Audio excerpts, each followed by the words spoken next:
Bonsoir à tous, il est 20h, voici les titres de l'actualité de ce samedi 9 juillet. Les militants de la NAFA, la nouvelle alliance du Faso, exigent la libération de Djibril Bassolé.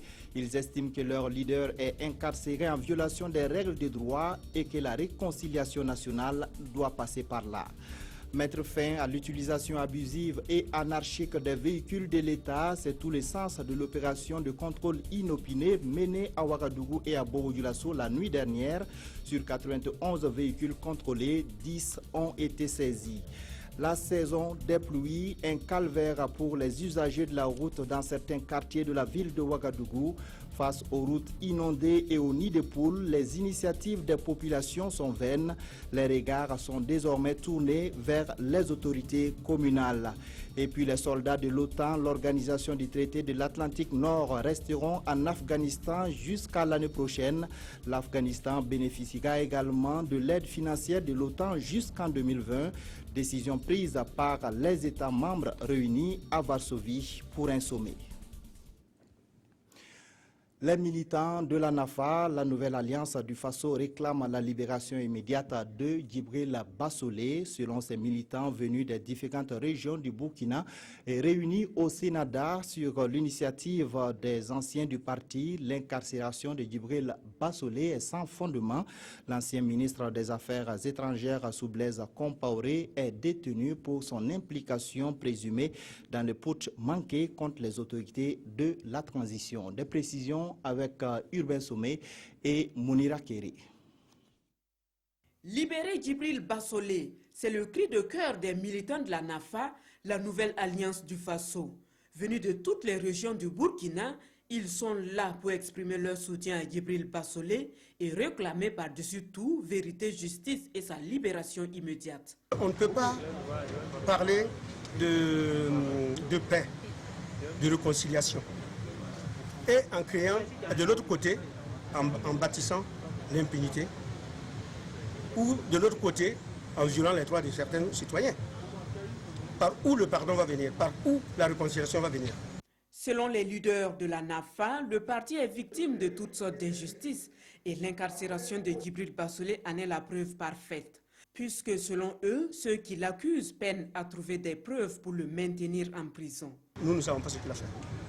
Et même la Cour de la CEDEAO nous a bien dit que ces droits ont été violés. Et même si je ne suis pas un intellectuel, je pense que quand même les juges de la CEDEAO, ils ne sont pas cons, ni bêtes. Ils savent ce qu'ils disent aussi. Voilà. Donc c'est à partir de là que nous disons, en accompagnant la CEDEAO, de libérer immédiatement Djibril Bassolé. Cette rencontre est l'œuvre de l'Union nationale des anciens de la NAFA. Elle demande à ce qu'on rétablisse le plus tôt possible Djibril Bassolé dans ses droits. La Direction générale des affaires immobilières et de l'équipement de l'État et les forces de sécurité ont patrouillé dans les rues de Ouagadougou hier dans la nuit. L'opération inopinée de contrôle des véhicules de l'État a permis de saisir 3 véhicules qui circulaient en violation des règles d'utilisation. Mokhtar Ouedraogo, Aruna Mari. Chasse aux véhicules fond rouge, une opération de contrôle des véhicules de l'État et de ses démembrements. Sur les principales artères de la capitale, les carrefours et les lieux mondains, les forces de l'ordre veillent au grain. Ici, ce véhicule a été immobilisé par la police. On a été à mesure de nous présenter le document requis. Il fallait présenter lors de mission, si possible, un laissez-passer.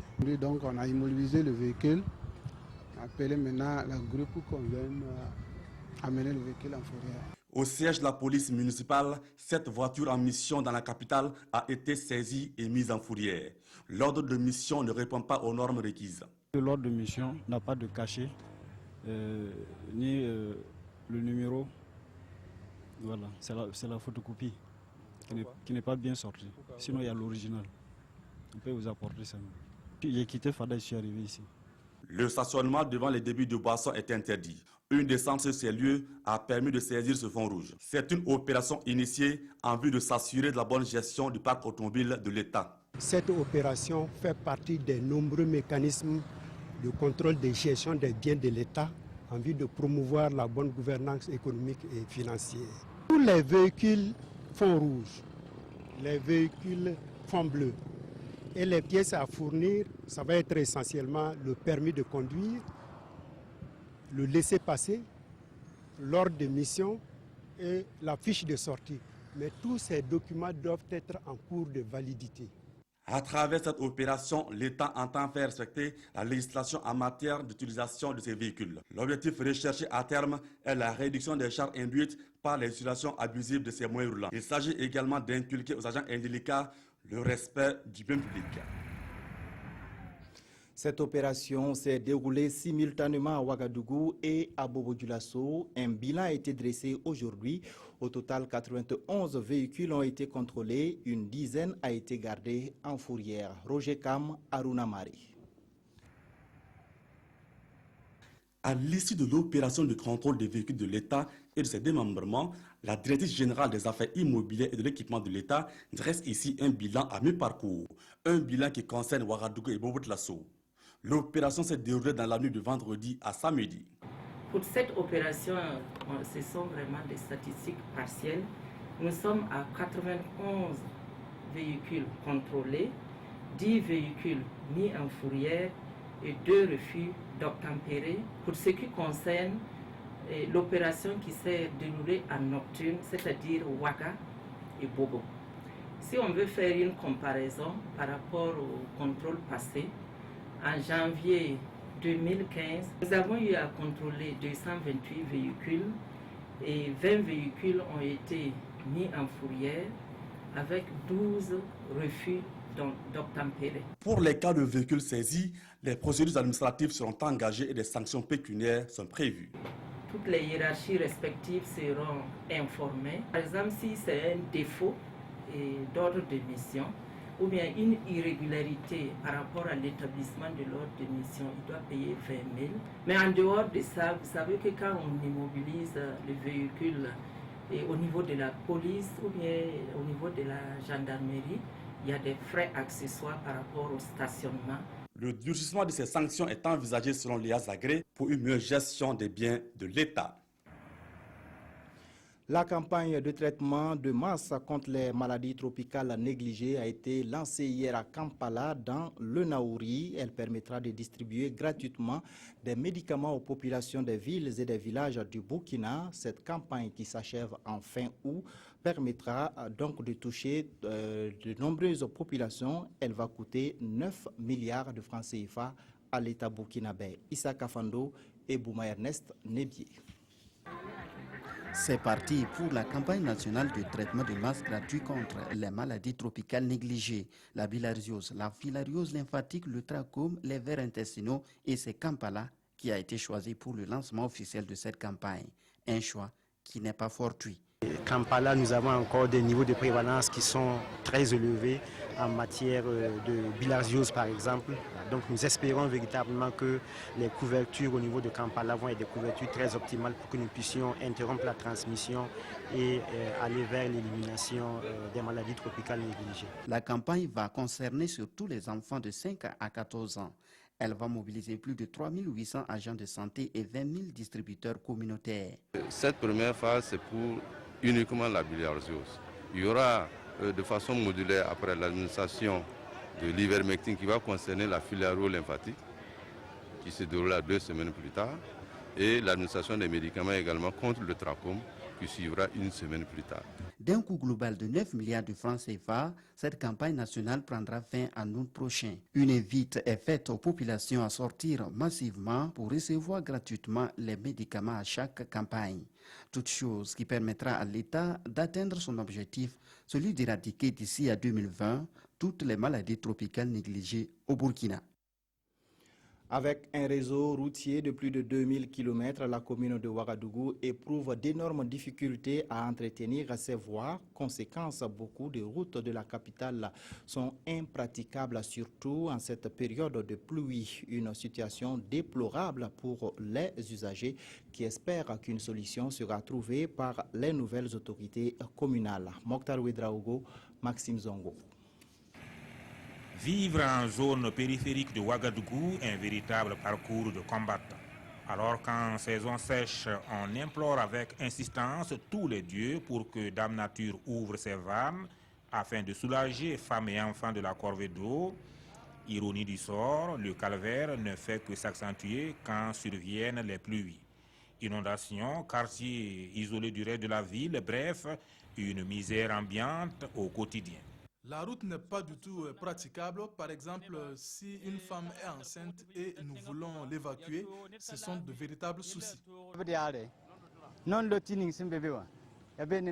Nous sommes ici dans un quartier de Tampui, route de Yagma. Regardez vous-même la voie. On ne peut pas regagner son domicile sans être éclaboussé. Il faut qu'on s'occupe de notre voie. Pour pallier la situation, on s'organise comme on peut avec les moyens de fortune. Aux difficultés naturelles viennent se greffer des obstacles provoqués dus à l'insensibilité des uns qui refusent souvent de faire des concessions comme l'exige la vie en communauté. Dans cette galère persistante, les regards sont tournés vers les autorités communales. Nous avons plusieurs fois cotisé pour boucher les trous, mais hélas en vain. La route demeure toujours impraticable.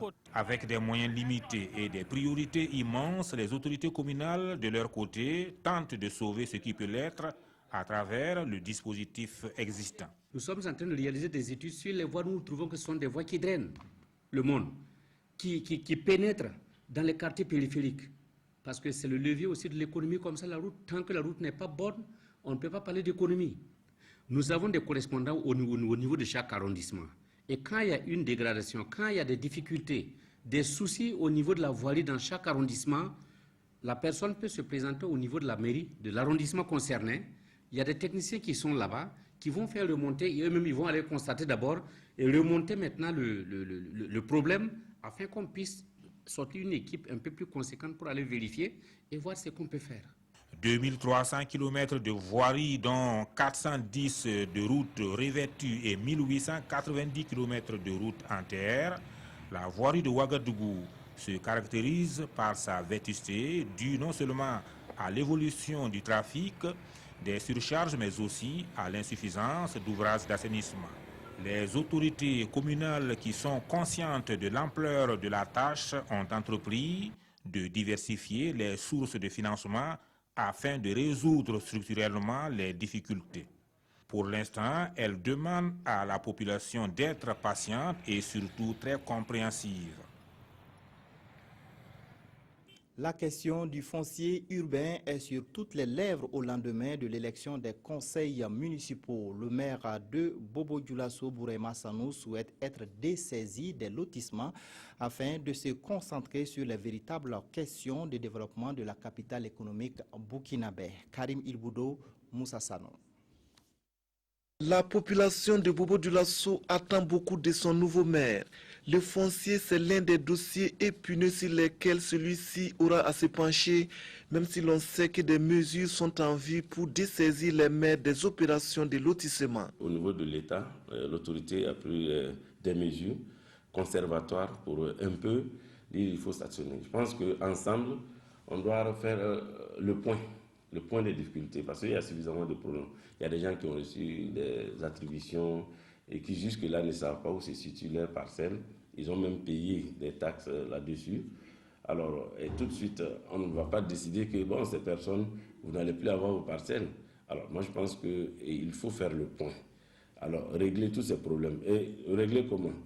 Ceux qui ont déjà payé, qui ont fait quelque chose, et que si ces parcelles sont disponibles, qu'on puisse leur montrer ces parcelles, qu'ils arrivent à identifier. Quant aux autres situations, notamment les cas des personnes qui ont donné de l'argent à des individus espérant voir leur nom sur les listes d'attribution des parcelles et qui ne seraient pas satisfaites, le nouveau maire de Bobo-Dioulasso se veut clair. Je pense que ceux qui ont acheté des parcelles de façon illégale, bon, voilà, c'est la justice qui va régler ça. Mais maintenant, pour les questions sociales, c'est-à-dire les attributions qui ont été faites par l'autorité communale, alors, et que, bon, jusque-là, c'est bloqué. Nous allons continuer les négociations, chercher une solution d'ensemble. Et je me réjouis personnellement qu'on ait décidé, ou on va décider, je souhaite vivement qu'on décide que la loi arrive, qu'on puisse trouver une solution quand même à cette question d'attribution de parcelles. Pour le nouveau maire de Bobo-Dioulasso, il faut se concentrer sur l'essentiel. L'essentiel qui comprend la réforme de l'administration communale, la mise en place de cadres pour lutter contre l'insalubrité et l'occupation anarchique de l'espace public, la création de conditions favorables à l'investissement privé, la réalisation d'infrastructures socio-économiques de base et enfin la dynamisation des partenariats. Une campagne de sensibilisation pour inciter les acteurs de la chaîne économique et les populations des communes du plateau central à payer leurs taxes et impôts. L'idée est de l'INADES, l'Institut africain pour le développement économique. Le lancement de cette campagne de civisme fiscal a eu lieu hier dans la commune rurale de Laye. Yacouba Gamene, Monkoun Dabiré.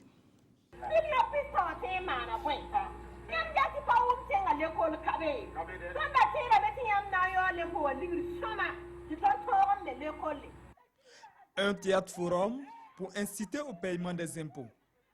L'initiative est de l'INADES, l'Institut africain pour le développement économique et social. La structure veut ainsi sensibiliser les populations de la région du plateau central au civisme fiscal. Nous allons couvrir les 20 communes du plateau central. Donc il y a 10 communes aujourd'hui qui sont couvertes par la troupe de Babouanga. Et nous avons engagé des troupes locales, dont une au Kouyogo qui va couvrir 5 communes et une autre troupe à Loubritenga qui va couvrir 5 autres communes. Donc d'ici la fin de ce mois, disons juin et juillet, que se déroule cette campagne. Le civisme fiscal est une question d'état d'esprit, de mentalité et de comportement. Et dans le plateau central, nombreux sont les citoyens qui ne s'acquittent pas de leurs obligations fiscales. Foi du directeur régional des impôts.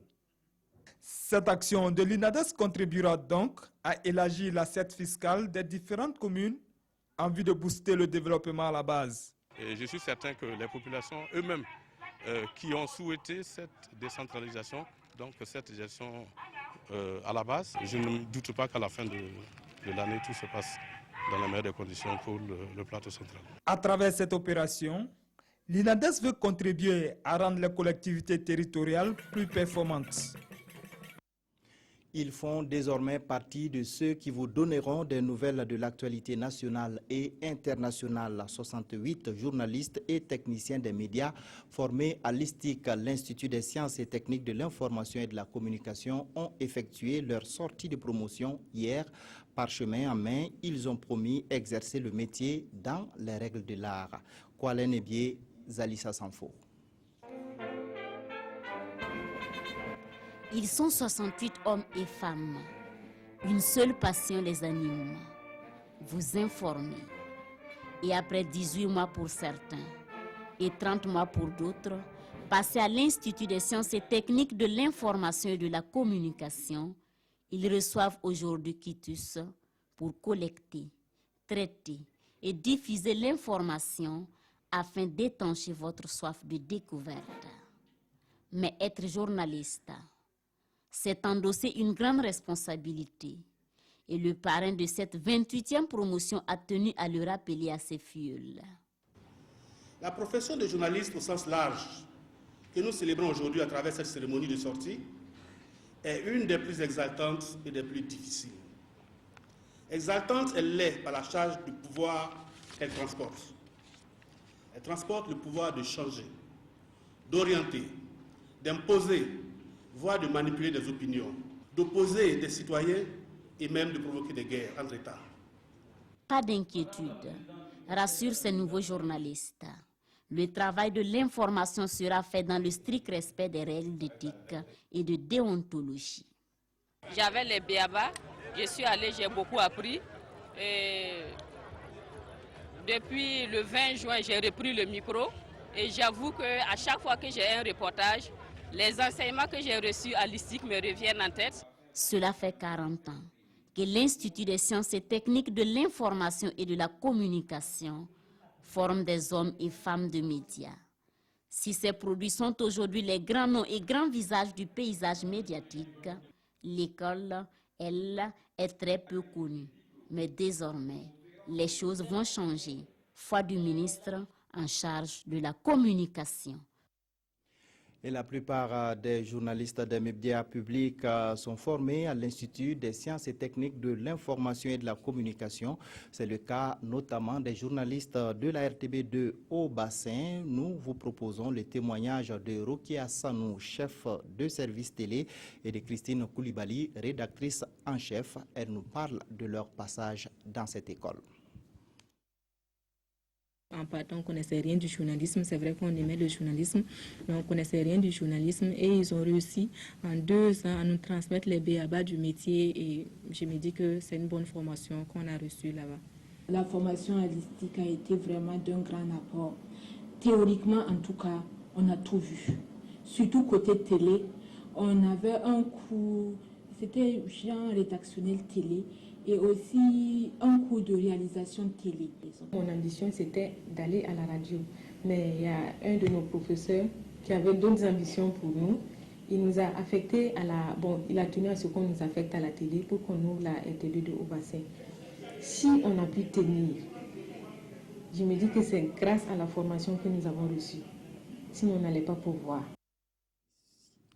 Les États-Unis sont en deuil après la mort de 5 policiers abattus par un sniper lors d'une manifestation contre les crimes racistes de la police. Barack Obama, qui participe au sommet de l'OTAN à Varsovie, est attendu dès lundi à Dallas, dans la ville dans laquelle ont eu lieu donc tous ces incidents. Voici l'homme qui a rappelé aux Américains qu'ils étaient loin d'en avoir fini avec le racisme. Micah Johnson, 25 ans, réserviste de l'armée américaine, ancien d'Afghanistan, a abattu dans la nuit de jeudi à vendredi 5 policiers et en a blessé 7 autres.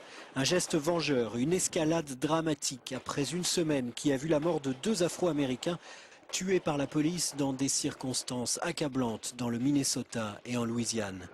Plusieurs manifestations organisées par le mouvement Black Lives Matter avaient lieu jeudi soir dans les grandes villes américaines. C'est à la fin de celle de Dallas que la fusillade a eu lieu. Écoutez David Brown, le chef de la police de Dallas. Le suspect a dit qu'il était furieux au sujet de Black Lives Matter. Il a dit qu'il était furieux au sujet des récentes violences policières. Le suspect a dit qu'il en voulait aux Blancs, qu'il voulait tuer des Blancs, en particulier des policiers blancs. Si la perquisition de la maison de Johnson n'a révélé aucun lien avec des groupes terroristes et qu'il semble que le sniper était un loup solitaire, ces événements constituent un sommet inédit et inquiétant dans l'histoire du racisme aux États-Unis. L'armée afghane recevra un soutien militaire et financier. L'OTAN a décidé lors de son sommet qui se tient à Varsovie de maintenir et même de renforcer son soutien à ces pays. Les membres de l'OTAN réunis en sommet à Varsovie confirment le déploiement de 4 bataillons multinationaux dans l'est de l'Europe. 4000 soldats environ qui seront déployés dès l'année prochaine en Pologne et dans les pays baltes, prêts à faire face à une éventuelle agression extérieure. L'Alliance Atlantique souhaite ainsi rassurer les pays frontaliers de la Russie, inquiets après les événements en Ukraine. Nous avons décidé de renforcer notre présence militaire dans la partie est de l'Alliance.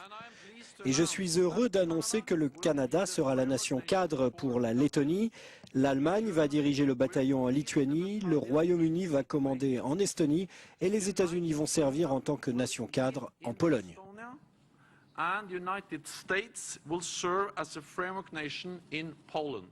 L'OTAN ne veut pas une nouvelle guerre froide, a insisté Jens Stoltenberg. Pour lui, Moscou ne peut et ne doit pas être isolé. Nous ne cherchons pas la confrontation, nous continuons à chercher un dialogue constructif avec la Russie. La Russie est notre plus grand voisin, c'est un membre permanent du Conseil de sécurité des Nations Unies et elle joue un rôle important dans les défis sécuritaires en Europe et autour. Moscou perçoit le déploiement de ces bataillons près de ses frontières comme une provocation. Par ailleurs, l'Alliance Atlantique a déclaré opérationnelle la mise en place d'un bouclier antimissile en Europe continentale. Et puis en sport, les étalons juniors ont été tenus en échec cet après-midi au stade du 4 août par les Aiglons du Mali sur le score de 0 but partout. Le match se jouait dans le cadre du troisième et dernier tour des éliminatoires de la CAN Junior Zambie 2017. Le match retour se jouera dans 2 semaines à Bamako où les étalons juniors devront aller chercher la qualification. Nous vous proposerons certainement les images de ce match dans nos prochaines éditions. Ainsi prend fin ce journal. Merci de nous avoir suivis. Passez d'excellents moments en compagnie de nos programmes.